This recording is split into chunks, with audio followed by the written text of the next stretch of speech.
G'day guys and welcome to a quick review of BMW Stakes Day at Rosehill. It was obviously a very wet track again. Definitely an advantage to be up on the speed, even though there were some really strong tempos on the day, and definitely advantage to sort of come up that inside and get off a little bit in the straight. If you were to get off at all, coming wide, turning and maintaining a run down the middle of the track was almost impossible. So definitely up and in. Bias and even despite the fast tempos, it was an advantage to be on the speed. So we'll crack into it. First race of the day was over the 1400 metres. Astoria was a well-backed favourite, and there were a few funny horses backed in the race, but one of them wasn't the Mission, which ended up leading all the way. The Melbourne visitor up from the Blue Diamond run last start, Rosehill, and Smooth Landing sort of filling the placings. All Too Wing was very heavily backed and ran a pretty solid race, and the rest of them kind of were well beaten, but there were a few excuses, and I'll be thinking this race, going forward into the springtime, will produce a few nice horses. So he puts Astoria up into the gates, and we're all set now. With the red light on, Bidwell late scratching. Mission misses the kick a little bit, gets over racing, but everyone else basically pulls stumps and doesn't want to lead, and it sort of gets left in front, and that's probably what won at the race. He's basically handed the front, as you can see there. Astoria eventually works up outside the leader, only having its second race start here. Albumin had quite a break between runs. All Too Wing, same, and jumping in trip. Rosehill just sort of, you see, got checked out. There was a bit unlucky in the run. And then these horses back here, I just want to go back to the start and see how aggressively Villa Carlotta was restrained out of it after jumping basically in front's restrained throughout back here, and then ends up widest very early. The other runner that definitely has a lot of upside in it is this Smooth Landing. Completely misses the boat in the run, tries to get to the outside, forced back to the inside, and it's all over. The pace is, solid enough, which may have flattered a little bit getting back towards the inside late, running past a few tired horses, but I really think it's a next time in horse. You see Villa Carlotta comes wide after being restrained. The give effort, I wouldn't be worried about Albumin. I think he was probably tested fitness-wise here, back on this sort of surface after a break. Smooth Landing we see getting back up through the inside here. Rosehill battling away after he's probably got one of the better preparations. So going back to the point of the turn, the Mission kicks away for a solid win. Astoria battles on. All Too Wing looked nearly the winner there at one point until his fitness gave way. Marsupial completely compacts late.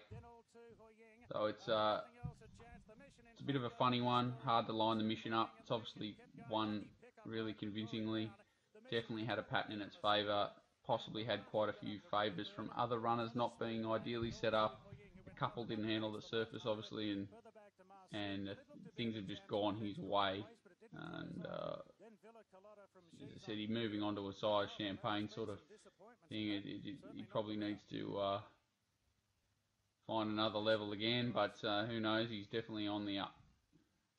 Astoria is a horse that's definitely going to improve off that and get better. I'd love to see her maybe with a sit ridden on a better track. Sorry, not a better track, a better surface. Him as well. And Rosehill similar, Smooth Landing neck back onto a dry surface with a bit of headgear would be very interesting. Race 2, a bit of a non-event. Jungle Edge has definitely sort of controlled the speed and ran away from them. Very negative tactics on Impending and Danish Twist, sort of basically put them out of the race after 100 metres. Dalcello had to sit on the leader and follows him through, and the rest had their chance. Sort of after put in a very uncharacteristic run and basically was never took part. It just missed the kick and looked a bit lethargic throughout. So again, we'll have a quick look at it, and basically tactics at the start determine the result for mine. See, sort of after missing the kick, Impending came out, I think, with this decision. You can see how heavily restrained it's being back to the end. No pressure jungle edge, see them all pulling up front. Dalciello really pulling quite aggressively. And you can see how quickly Danish Twist and Impending, even after being restrained heavily at the starter, sort of catching up. So Impending, the way they've sprinted home, he's just given away an impossible start, and considering where it's had to make its run wide and maintain it out here, I thought its effort was very good, and if that hasn't bottomed him, he's definitely ready to win a race. Dalciello's racing, honestly, the winner's just loving these sort of setups on pace. Wet tracks are just his bread and butter. Danish Twist again was good late. This is probably a race in her back up to 1400 metres, back to mare's grade, and she'll be hard to beat, but a pretty straightforward race. Impending's run really well. Danish Twist has run okay. Dalciello's run okay, and the winner's gone well, but definitely suited by these sort of conditions, and will continue to race well if presented these sort of conditions again, and can find a race where it can control from the front. Race 3, another race I'm not going to spend too much time on. They've gone out incredibly fast here by the look of it.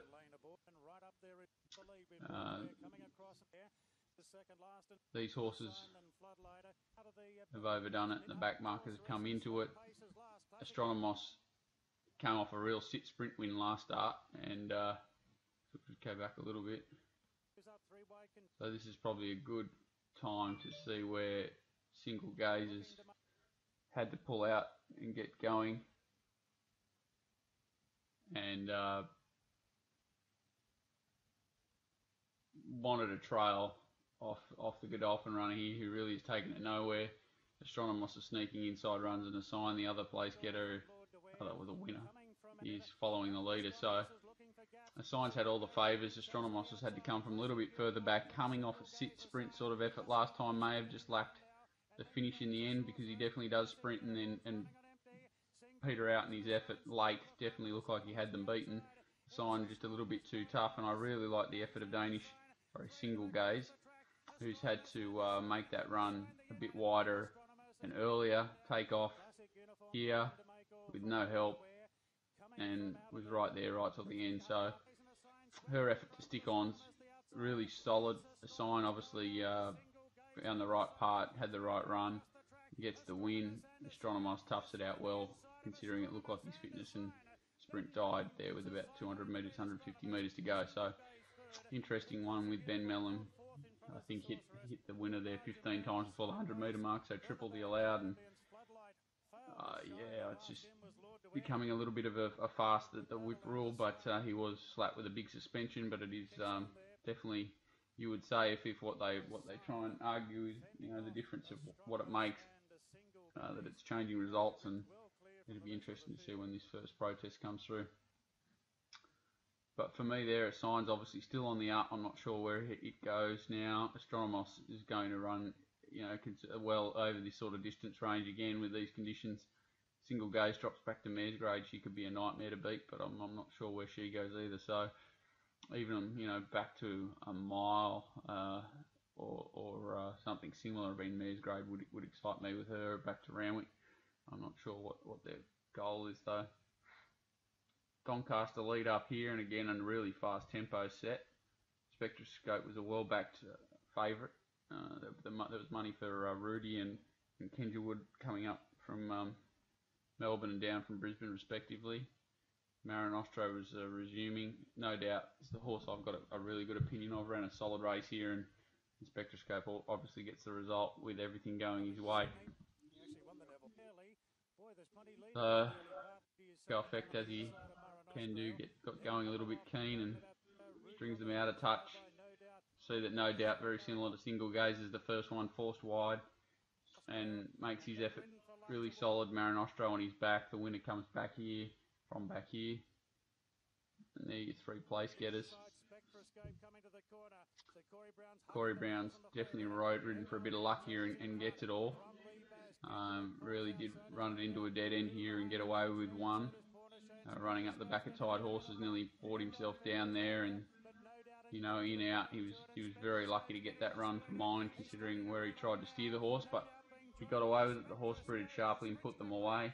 no doubt's really toughed it out well for I think he's only about a rating 70 or something similar, and he's done a magnificent job. Marinostro's done a good job fresh.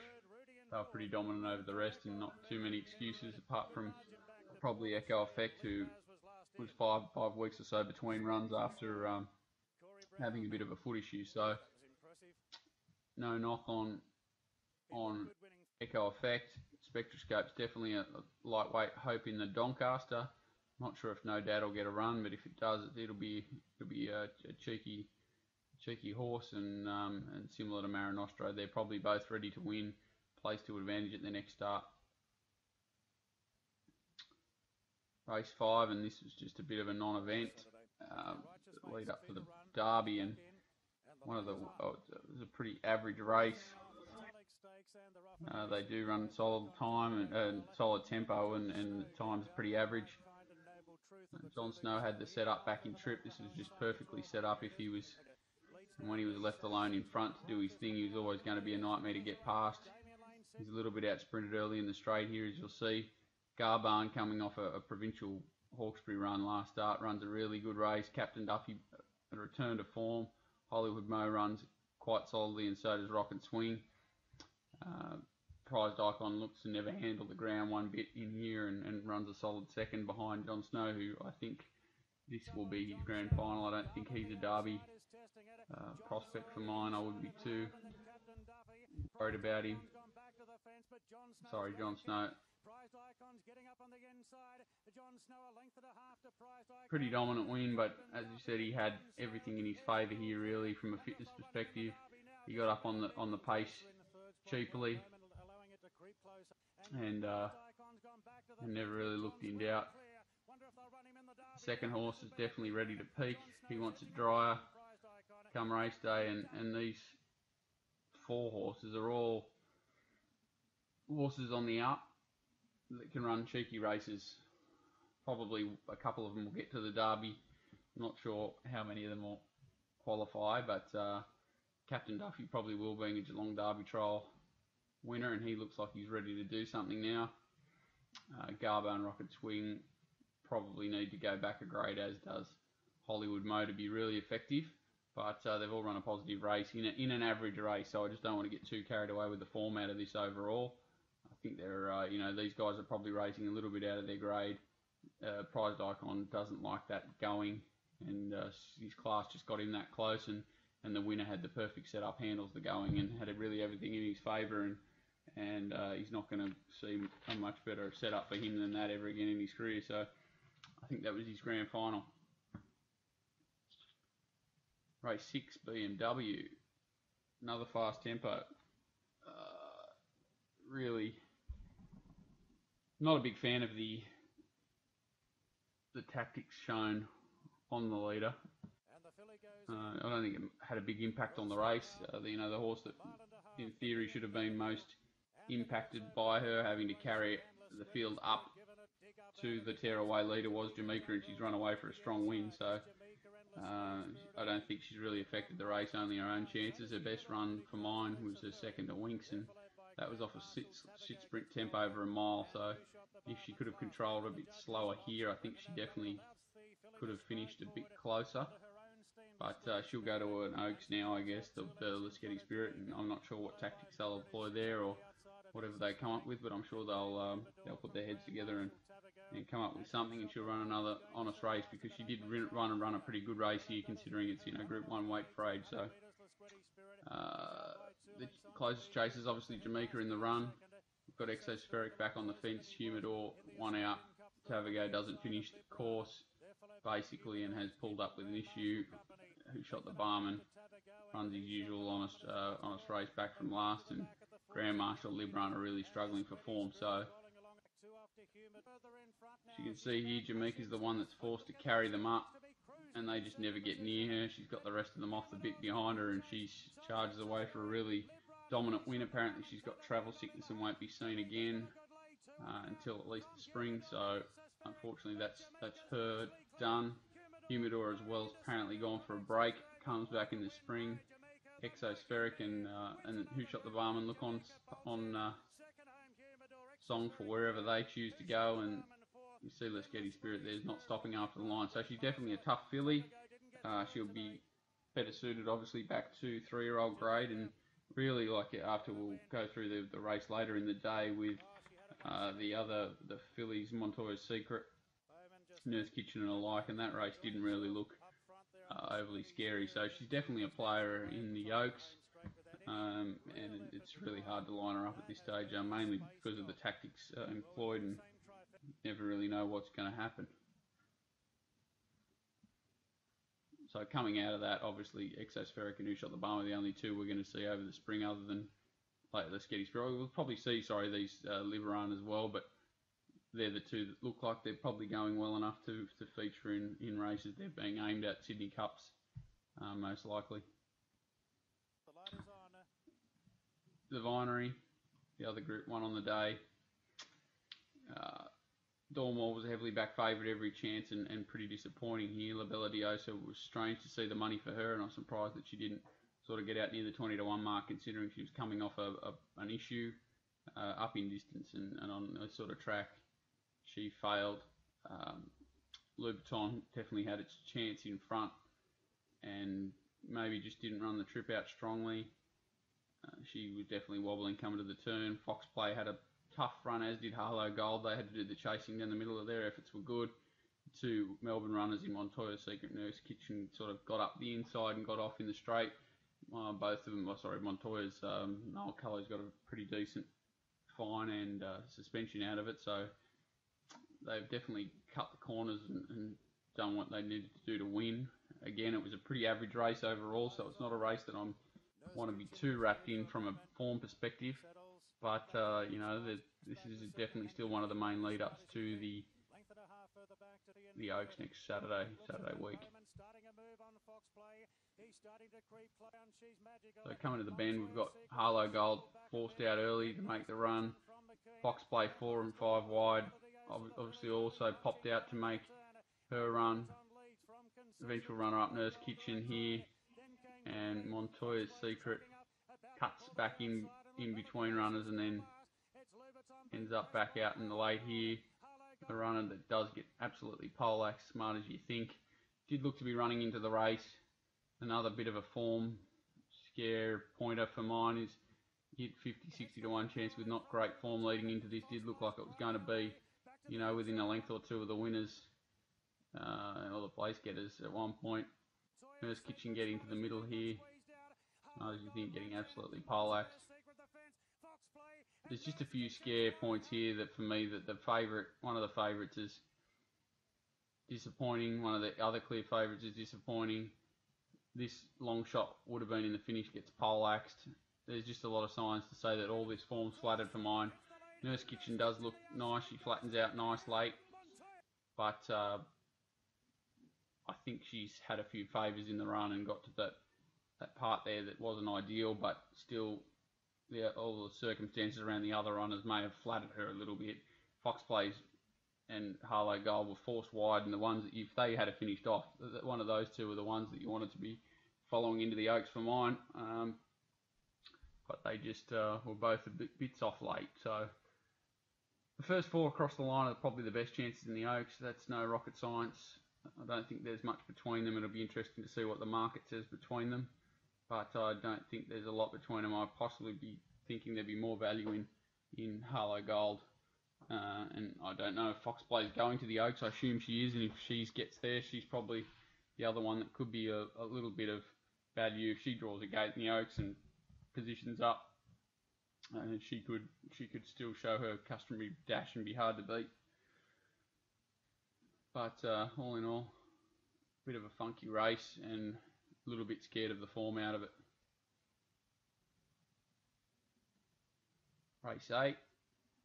Another average race. They don't set a really strong tempo here. The time's pretty average. It was just a little bit, again, the tactics at the start. So you've got the two Quinton runners that were the two favourites in Dixie Blossoms drawn wide here. The other runner, Daisy Doom, you can't really see. She's in the middle in the red. The likely other leader in the race is Rocket Commander. There's Daisy here in the red, so we'll see it start quickly that the Dixie Blossoms eases out of the race completely, and Daisy Doom was the one to head forward of those two stablemates. I really believe that, maybe that issue here, like Dixie easing out, maybe cost her her chance to win, and then Daisy Doom not, him grabbing hold pretty aggressively here rather than sliding forward and taking controls cost her the race. So for different reasons, obviously the soft tempo and the pattern were all there for Daisy to take control off a really good run in the Coolmore. She had the best grounding of all these runners around her, and now like Ben Mellon's refused to cross to the fence, which is his right. Adkins has been bluffed out into a 3-wide position. They're not going fast, but you can see she's keen and over racing. He now gets in a bumping duel with Rocket Commander a long way out and spending petrol that just didn't need to be spent. He could have been out here cruising, controlling the tempo and doing everything his own way. Now he's in a bumping duel 800 metres out in Group 1, and eventually he kind of looks like he loses his cool a little bit and now takes off, possibly 300 metres, 400 metres earlier than he needed to, which played into Zambar's hands, and eventually, Dacey's done a really good effort after having all these little niggling things go wrong in the run to be able to get clear. She's got the cleared better turn of foot out of the winner in itself. The stablemate's closing from a position that was very difficult to close from during the day, and she gets caught on the line. Just basically completely outridden. Daisy Doom's effort was, and the stablemate was just a little unlucky due to the barrier and the way they chose to ride her. So for mine, Zambar's completely flattered. She's lobbed in the right position. She's been given an absolutely perfect ride, nutted them on the line, and week after the line, she's basically fallen in. I think Daisy Doom should have won clearly, and Dixie Blossom's probably the only horse that should have tested her if she was ridden positively as well. But the one that got away for Daisy Doom for mine, not much to be learned behind. I didn't think there were too many excuses. Happy Hannah was probably a nice run out wide, maintaining a finish. She's a tough horse to catch though, and it'll be interesting to see where she goes now, but she does look ready to do something. Other than that, a pass mark for a few and a couple that maybe just found the class a bit hot, finishing back in the field.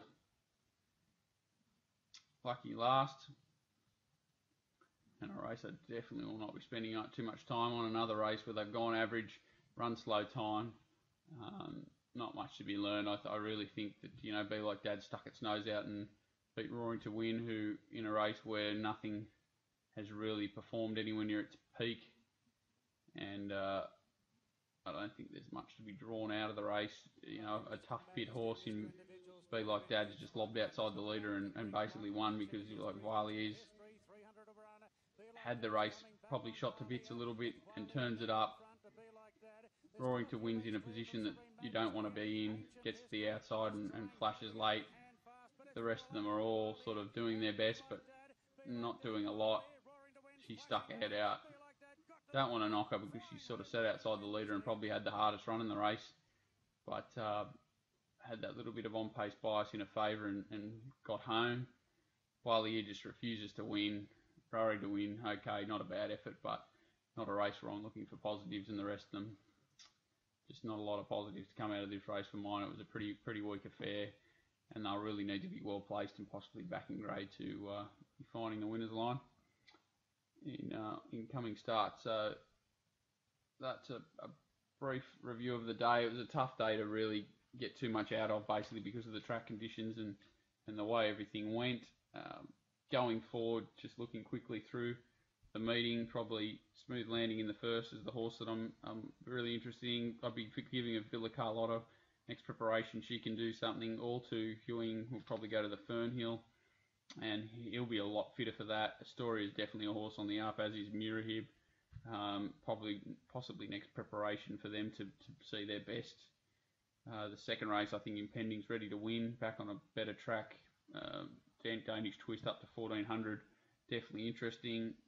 Signs obviously ready to win again. Stronomos, Single Gaze, all three of those horses can be placed to win. Spectroscope probably needs to improve significantly to win a Doncaster, but he does look on the up, and maybe on a better track he can be more dangerous than on a heavy surface like he was the other day, because things definitely went his way. No doubts, flying just needs to be placed well. Prized Icon's the only horse I can see troubling the Derby out of race 5. I would be thinking John Snow, unless it's an absolute bog and he gets all favours. We'll be giving that a shake. Horses behind Captain Duffy Garbarn, Rock and Swing, and Hollywood Mo all ran pretty well, but probably need it back a grade rather than up a grade. Nothing really out of the BMW with those horses going home. Harlow Gold, probably the one that I think will be most underrated from an Oaks point of view. I'm not sure if Foxplay really wants that trip, but she can, and the first two across the line obviously have chances in the race, but I think that their effort will be overplayed a bit. Stacey Deem's bursting to win a race, as much as I'd love to see a pilot change just to see what she's capable of. Adkins has really done a good job with it to this point, but I just think she just needs a more senior pair of hands on her just to really get the most out of her. Happy Hannah's an interesting horse that's probably ready to win but hard to place, and nothing from the last. So thanks guys, and I'll going to go through a bit of a review of a preview of a few of the fixed odds races this week, and I'll have that up tomorrow. So cheers, thanks guys.